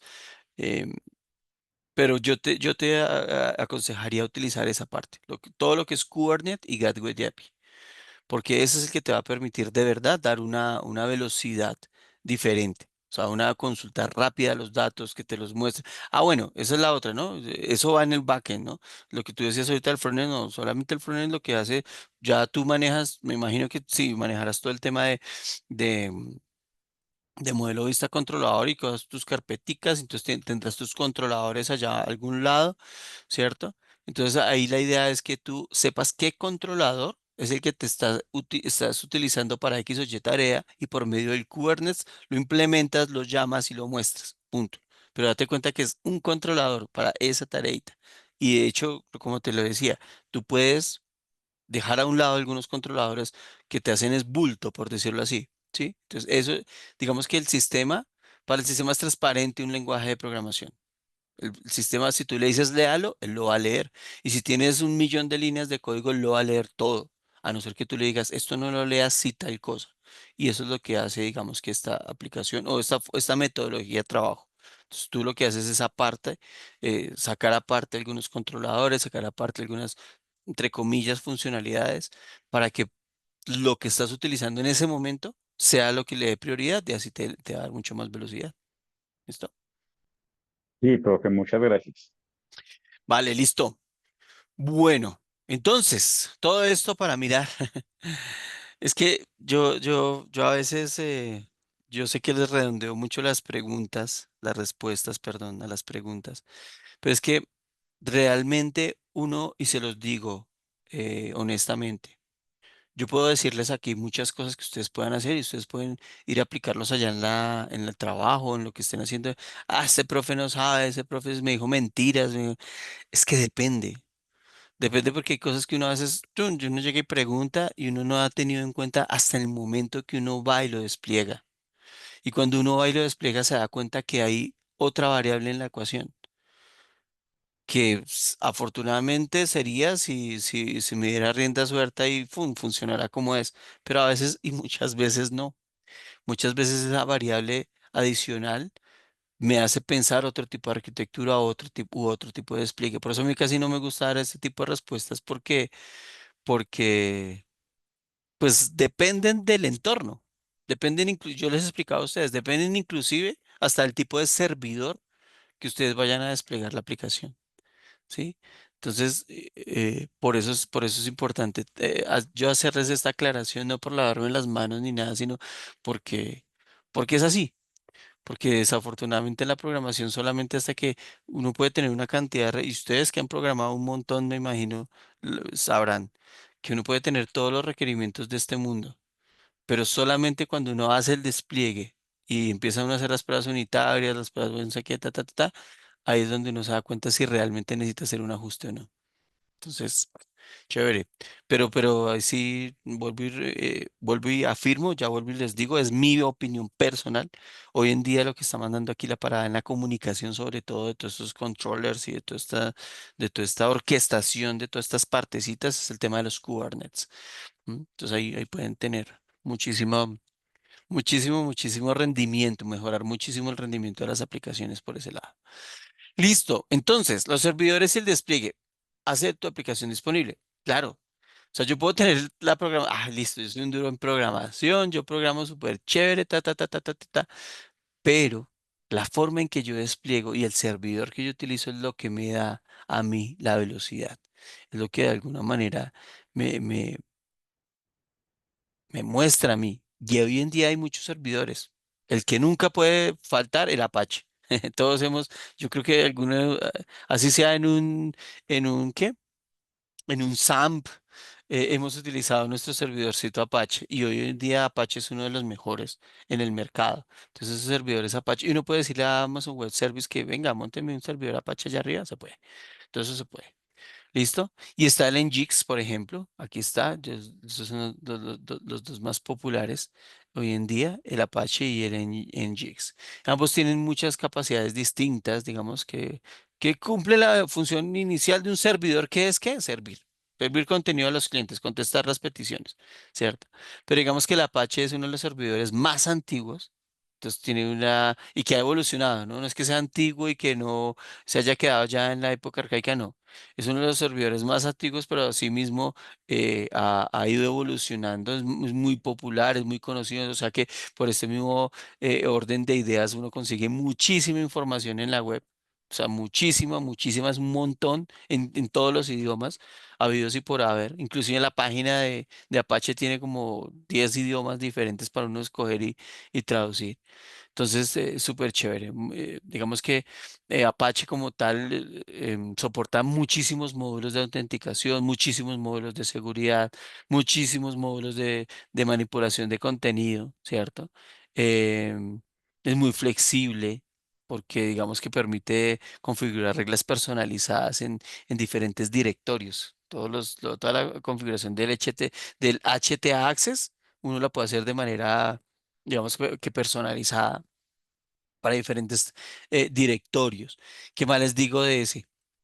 Nada, digamos que pues se volvió tan popular que el 80-90% de las páginas web del mundo en algún momento estaban hechas en PHP y montadas sobre un servidor Apache. Y Perl, que era un lenguaje un poco más antiguo, ¿cierto? Y ya después Apache se separó, se divorció, o no, más bien le puso los cachos a PHP con otros lenguajes de programación y PHP ahorita recibe de todo. Entonces, no hay ningún problema con eso, pero digamos que le estoy dando un poquito más la referencia de por qué se volvió tan popular ese Apache, porque pues el 80% de las páginas web del mundo eran hechas en PHP, montadas en un servidor Apache, y digamos que funcionaba bastante bien. ¿Qué desventajas tiene con relación a Nginx? No es tan eficiente. Digamos que Nginx en términos de manejo de grandes cantidades de bases de datos o de tráfico concurrente, digamos que maneja un poco mejor los recursos, pero tiene que ser algo muy brutal, ¿sí? Tiene que ser una cantidad de información de verdad brutal, o sea, significativa para empezar a ver esas diferencias entre Apache y Nginx. De resto, si ustedes van a hacer su aplicacioncita que maneje no sé cuántos millones de usuarios, pues no pasa nada, Apache lo funciona bien. Pero ya cuando es una cantidad no solamente de usuarios, sino que de data que va para aquí, data que va para allá, Nginx es un poquito más, más potente, ¿no? Entonces digamos que lo que pasa es que Nginx tiene un servidor proxy inverso, ¿sí? O sea, maneja la cantidad de conexiones concurrentes y esa es, digamos, su prioridad. ¿M? Como los decía en la anterior diapositiva, pues este tipo de arquitecturas que son más grandes y más evolucionadas, por decirlo así, digamos que maneja su arquitectura basada solamente en eventos. ¿M? Entonces, permite manejar muchísimas conexiones a bajo consumo de recursos, porque solamente despliega o pone en funcionamiento, por decirlo así, es que puntualmente no es así, sino para que se hagan una idea en su cabeza, es que cada vez que yo utilizo una función, utilizo un recurso, automáticamente el evento hace que el servidor solamente disponga de eso, no de nada más. No me va a leer nada más, no va a aprender nada más. Entonces, obviamente, hace que un consumo de recursos mucho más eficiente. ¿M? El Nginx, pues como les estaba diciendo, se me fue el discurso para otro lado, tiene un proxy inverso, ¿no? Entonces ese proxy inverso lo que hace es que funciona como una especie de balanceador de carga. ¿M? Y obviamente en ese orden de ideas ya saben, cuando tengo balanceo de carga, pues distribuye las solicitudes, las entrantes, las salientes, todo, y empieza a trabajar eso como un servidor en el backend bastante potente. Y maneja todos los tipos de servicios, todo común y corriente, los estáticos, todo normal. Requiere un poquito de menos memoria en la CPU en comparación de Apache, ¿sí? Lo que obviamente pues lo hace muy deseable para aplicaciones de muy alto rendimiento. Y la única desventaja es que sí requiere un poquito más de aprendizaje y de configuración comparado con Apache. Apache es intuitivo, o sea, los que ya hemos programado y ya hemos de alguna manera configurado un servidor, uno entra y configura Apache en un momentico. En Jigs sí requiere un poquito más de, de, de preparación y de conocimiento, sobre todo en la sintaxis de su, de su programación. Pero pues digamos que lo digo porque es algo que sí está ahí, pero no es nada del otro mundo. Tú entras y lo estudias y si ya hemos programado un montón, es fácil entender la lógica es la misma, es un poquito más como de sintaxis y esas cosas. Bueno, esas eran como las chéveres. Plataformas de despliegue son los servidores, ¿no? Las plataformas de despliegue, entonces tenemos AWS, está Heroku, está Vercel, está Netlify y Render, que permiten hospedar la aplicación web y ponerla a disposición de los usuarios. Sí, digamos que las ventajas es que de estos servicios la escalabilidad es casi infinita y la disponibilidad es global. ¿Sí? ¿Por qué? Porque tiene un ecosistema de servicios supremamente grande. Yo les hablaba ahorita de Amazon Web Service de Lambda, ¿no? ¿Sí? Y eso, digamos que es brutal. Ya, obviamente, entre más información, pues más cara me va a llegar la factura ese mes, pero pues es casi que infinito. O sea, lo que tú necesites ahí va a estar disponible, ¿sí? Eh, Tiene una flexibilidad bastante brutal con relación a la infraestructura donde la vayas a poner, entonces no hay problema. ¿Qué desventaja tiene? Volvemos a lo mismo, que sí requiere unos conocimientos técnicos mucho más avanzados para una configuración óptima, ¿no? Pero sí es bastante la diferencia. Cuando ustedes mismos me dirán, ¿cuánto vale un cursito de Amazon Web Service? ¿Cuánto vale? Y uno es una partecita, un módulo. ¿Cuántos módulos debo hacer para volverme un experto en Amazon Web Service, por ejemplo? ¿Mm? Entonces, esa es la respuesta. ¿Por qué creen que Amazon Web Service da todos esos cursos? Obviamente porque quieren que utilicen su plataforma, pero porque sí se necesita estudiar. De hecho, si ustedes miran las opciones de empleo por ahí, piden mucho administrador de plataformas que tengan conocimiento en Amazon Web Service o algunos piden en Azure o algunos, porque son sus arquitecturas ya montadas en la empresa. Entonces necesitan que sí o sí sepan del cuento, ¿cierto? Nada, Heroku pasa exactamente lo mismo, Vercel pasa casi exactamente lo mismo. ¿Qué diferencias tiene? De pronto unas pequeñas diferencias en cuanto al despliegue de las aplicaciones, o sea, en cuanto a sí, al despliegue, a la instalación ya como tal. Digamos que Heroku es una plataforma mucho más fácil, eh, no es principal, sino es un poquito subyacente, entonces digamos que se acomoda a lo que tenga la otra, no hay ningún inconveniente. Se pueden hacer git, push para el despliegue rápido, entonces digamos que es una ventaja bastante fuerte. Igual que el ecosistema de GitHub, ¿cierto? Em, digamos que ese Heroku uno lo utiliza mucho, o yo por lo menos lo utilizo mucho más para hacer MVPs, ¿m? Productos mínimos viables, como esas pruebas, ¿cierto? Entonces, que es ideal para ese tipo de cosas. Eh, ¿Qué desventaja hay? Que el precio sí puede escalar muy rápidamente. Sí, con alto tráfico se nos dispara. Eso pasa, me ha pasado personalmente con el Heroku. Entonces, cuando digo, no, ya no utilizo más, pasémonos para con esto puedo hacerme un servicio mucho mejor en Amazon Web Service. Es mi percepción, es lo que yo he hecho. Por eso les cuento un poquito. Pero digamos que Heroku, Vercel, Nginx, todas funcionan muy similar. Muy similar. Netlify exactamente igual, Render igual, ¿sí? Eh, pero digamos que todas utilizan lo mismo. Entonces, digamos que el uso de todas estas cosas, los Docker y los contenedores, bueno, Docker sí ya es una tecnología que permite empaquetar la aplicación y las dependencias en un contenedor, simplificando el despliegue y la gestión de la aplicación. Sí saben que es un Docker, ¿no? Entonces, ¿qué ventajas tiene? Que todo lo empaqueto en uno solo, hay una consistencia en el desarrollo y en la producción, lo tengo ahí, hay una escalabilidad ya, digamos que de ese paquete que tengo, hay un aislamiento puntual del recurso y de la seguridad y obviamente pues los microservicios y los despliegues los puedo hacer continuos, ¿sí? Porque ese Docker facilita la adopción de arquitecturas nuevas, modernas, de otro lado, que permiten que cada microservicio se ejecute en su propio contenedor, entonces lo tengo empaquetado en ese contenedor y pues él entra ahí. ¿Listo? Eso es lo que hace un Docker y un contenedor.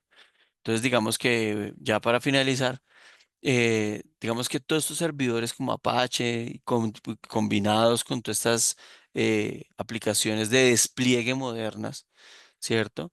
Digamos que nos permite gestionar nosotros de una manera mucho más eficiente y más escalable, ¿sí? Y además de todo esto, pues la adopción de todos estos Docker y contenedores hacen que ese momento o ese proceso de despliegue sea mucho más optimizado, ¿cierto? Ese Docker y los contenedores son también una berraquera porque digamos que me garantizan a mí la portabilidad de las aplicaciones, ¿sí? Y cuando digo portabilidad no es que me la lleve de un lado para el otro como antes, no, no, que la puedo poner en cualquier plataforma de despliegue, me permite hacerlo y ella se va a adaptar. Ay, que es que si la tenía en Amazon Service y me divorcié de Amazon Web Service y ahora me quiero ir para Azure, lo puedo hacer. Que me puedo ir para Heroku, lo puedo hacer. Entonces, digamos que esa portabilidad de las aplicaciones facilita que yo tenga microservicios en todo lado, en todo lado. Y pues eso hace que obviamente sea mucho más rápido, más veloz, más seguro, porque te va a hackear un microservicio, no te los va a hackear todos. ¿Sí?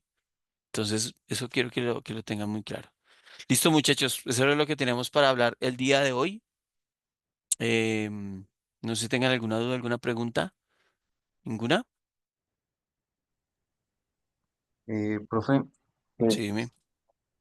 yo, por ejemplo, soy contador público, pues estoy haciendo esta especialización, pues es algo que me gusta, aunque hay muchos términos que realmente no conozco porque pues no soy ingeniero, Ujú. pero pues es un reto para mí este tema, de No, verdad. mira, Jeffin se dice. Sí, sí, señor, Ferley. Je- Ferley, listo, Ferley. No, mira, cuando yo esté dando algún término, yo sé que yo hablo muy técnico porque soy ingeniero de sistemas y soy programador y llevo muchísimos años en este cuento. Entonces uno asume, o uno asume no, sino que su lenguaje se convierte así. Pero cuando tú necesites alguna cosa, no te dé pena, no pasa absolutamente nada. Inclusive yo sé que muchos de los ingenieros que están acá presentes, porque lo sé, hay muchos de los términos que yo utilizo que no lo saben y no preguntan porque les da pena. y no los juzgo, porque yo también soy así. Entonces yo prefiero irme por mi lado allá a investigar y leer y mirar y estaba hablando de tal cosa. Pero muchachos, no pasa nada. Pregúntenme, sobre todo con la terminología, ¿sí? Porque a veces uno habla de muchas cosas de estas y queda como en el aire y es bueno entender el concepto porque si no la idea general no va a tener el impacto que yo quiero que tengan ustedes. Me parece súper chévere que me lo acabas de decir porque entender esto no solamente es para programadores. Entender esto es para que a ti, eres contador, ¿no? Sí, sí, señor. Entonces tú me imagino que Elisa, Sigo, Novasoft, Sí, sí, sí, estamos programas de hablando de... estos. Exacto. Entonces date Ajá. cuenta que si yo voy a desplegar un Novasoft en un Amazon Web Service, o si me están ofreciendo ellos, yo tuve una pelea con Novasoft, me acuerdo, hace un par de años, como unos 5 o 6 años, cuando ellos empezaron a hacer todo el despliegue web, ¿no? Que se estaban pasando de local a web, porque yo tenía mi servidor local y ahí funcionaba bien y ellos empezaron a hacer unas actualizaciones que solamente funcionaban en el entorno web, ¿no? ¡Qué coincidencia! Y yo les decía, no, el contrato con ustedes es vitalicio. Lo que pasa es que pasarnos a Nova Software valía como 3 o 4 veces más de lo que estábamos pagando, ¿no? Y sí, obviamente le quitaba a uno mucho trabajo manual de uno como ingeniero estar pendiente de un programa contable. Yo tenía que estar pendiente del servidor, de hacer las copias de seguridad, bueno, una cantidad de cosas que eran muy manuales. Pero yo ya lo sabía hacer, yo ya llevaba como 7 años en esa empresa, ya, inclusive ya ni quiero lo hacía yo le decía a un aprendiz que me tenía ahí del SENA que hiciera unas cosas ahí y él los hacía. Pero yo ya sabía cómo era la manipulación, ¿cierto? Entonces, digamos que todo este tema para ti puntualmente te hace entender cómo puede llegar a ser un despliegue tanto en un modelo virtual como en un modelo de un servidor. Si ustedes tienen, por ejemplo, yo les pongo aquí un ejemplo que me está pasando ahorita. Nosotros compramos un servicio de Amazon Web Service Super Pro. Tiene todo, absolutamente todo. Y nosotros de ese 100% no hemos utilizado ni el 20% de las aplicaciones que tiene. ¿Por qué? Porque cada uno nos ofrece su servicio, que yo le doy en la nube. No, yo quiero que me despliegue aquí, en este Amazon Web Service, que es mío, es mi servidor, su aplicación. No, que es que en otro no entonces la base de datos me la deja acá, eso sí no tienen derecho, me la deja acá, me hace una copia, me respalda aquí, me trae esto acá, porque yo cada vez, y yo tengo mi equipo de ingenieros de datos. Yo tengo ingenieros de datos en la compañía. Entonces ellos lo que hacen es generar esos data lakes o en un data lakes empiezan a hacer todos los berracos eh, proyecciones para el año, costos, mercadeo, una cantidad de cosas que si yo no tuviera el conocimiento que tengo en cuanto a programación y todo esto que estamos explicando aquí en esta clase, muy seguramente eh, lo hubiera hecho listo. Entonces déjelo allá y cada vez que nosotros necesitemos un reporte, pues nos manda la base de datos, que es como muchas empresas trabajan. O me van a decir que no. Entonces, digamos que todo esto te va a servir para entender todo este tipo de cosas. Y eso se puede exigir, claro, eso se puede exigir obviamente en la medida del conocimiento, esta especialización para ti te va a dar una, un amplio rango de posibilidades, sobre todo en los entornos contables. Es que hoy en día todo está en la nube. Eso sí, no hay duda. Dime, Ferley. Claro, no, y pues por ejemplo el Sigo Sí, todo está pues en la otro. nube prácticamente. Sí, ya Ese está ya, todo en la nube. exacto, digamos, no hay nada así que hacer y pues además de que se necesitan automatizar muchas cosas en la contabilidad y aparte de eso se están automatizando. Entonces ya digamos hay muchas carreras que ya comienzan a hacer otra cosa de lo que eran anteriormente, por el Exacto. tema de eso de la IA y todo esto. Exacto, sí, sí, no. Hoy en día, yo no sé si ya les conté, pero hace como un par de meses estoy desplegando Oracle NetSuite en la empresa. Y es todo esto que les estoy explicando es hacer todo el análisis de la arquitectura, de lo que se necesita, cuál es el requerimiento, de qué necesitamos que el NetSuite haga. Entonces, ¿qué es el pago de impuestos? ¿Qué es la nómina? ¿Qué es no sé qué? Sí. Eso se hace automático, pero alguien lo tiene que ir a configurar. Y si las, por decirlo así, si las leyes o las reglas contables o de porcentaje o de todo eso de RTI, que RT no sé qué, y que si es el 4 que es el 5 que es el 16 que es el 19, todo eso en algún momento va a cambiar. Y si eso cambia, ¿quién lo va a configurar? ¿Y en dónde se configura? ¿Y eso a qué afecta? Entonces date cuenta que tú ya tienes, vuelvo y repito, te da como una visión holística de todo lo que es el tema de despliegue y de configuración. Bueno, muchachos, qué chévere la charla. Y esto no solamente va para Ferley, sino para todos, por favor, de verdad. A mí me gustan más las clases cuando hablamos varios. Y tengo yo de qué criticarles a ustedes y que ustedes me critiquen a mí. Me gusta más así que yo hablando solito acá. Pero de verdad, si tienen alguna pregunta con algún concepto, con alguna cosa, pregúntenlo. Pregúntenlo, que mejor es detenernos, explicarlo y volver a retomar la idea para que la idea completa tenga el impacto, vuelvo y repito, el impacto que yo quiero que tengan ustedes. Porque es que quiero que ustedes entiendan que sí, están haciendo la especialización de desarrollo de software, ¿cierto? Pero es que el desarrollo de software no solamente es el tema de programación, también es programación, pero no solamente es eso. Des en cuenta, mire todo lo que hemos visto en esta clase, cosas que ni siquiera tienen que ver con cuando hemos visto una línea de código. No lo hemos visto, ya llevamos 3 semanas y no la vamos, sí, por allá en una semana vamos a ver unas lineecitas de código, cómo se hace y eso, pero ya es algo muy irrisorio, muy como que, ay, sí, y es un ejemplo puntual en un lenguaje. Si usted lo hacen en otro, pues obviamente las lineecitas de código van a cambiar. Pero des en cuenta que hay muchas cosas mucho más administrativas, más de arquitectura, más de entender el, el despliegue, el problema, el meollo del asunto, dirán por ahí. ¿Sí? Entonces, básicamente eso es lo que les quiero y les invito. De verdad, muchachos, no se queden callados. Lo que necesiten, con mucho gusto, estoy aquí para servirles. Y si tienen alguna duda, alguna inquietud, puntualmente, me la escriben por el correo, por el correíto ahí de la plataforma. No correo, por el módulo de comunicaciones de la plataforma o aquí en clase, lo discutimos en clase. Perdón, si yo no tengo la respuesta, habrá alguno de ustedes que la tenga, porque pues creo que todos hemos programado o muchos tenemos bastante conocimiento en este tipo de temas y nos pueden ayudar a solucionar la inquietud. Les mando un abrazo gigantesco, muchachos, que tengan una feliz noche y nos vemos dentro de 8 días. Bueno, ¿Listo? profe, muchas Vale, gracias. profe, muchas gracias. Cualquier Bueno, problema, Buenas muchas noches para gracias, todos. profe. Hasta luego, muchas gracias. vale, chao, chao. Gracias, profe. Hasta Hasta luego, luego. gracias. Muchas gracias, hasta luego.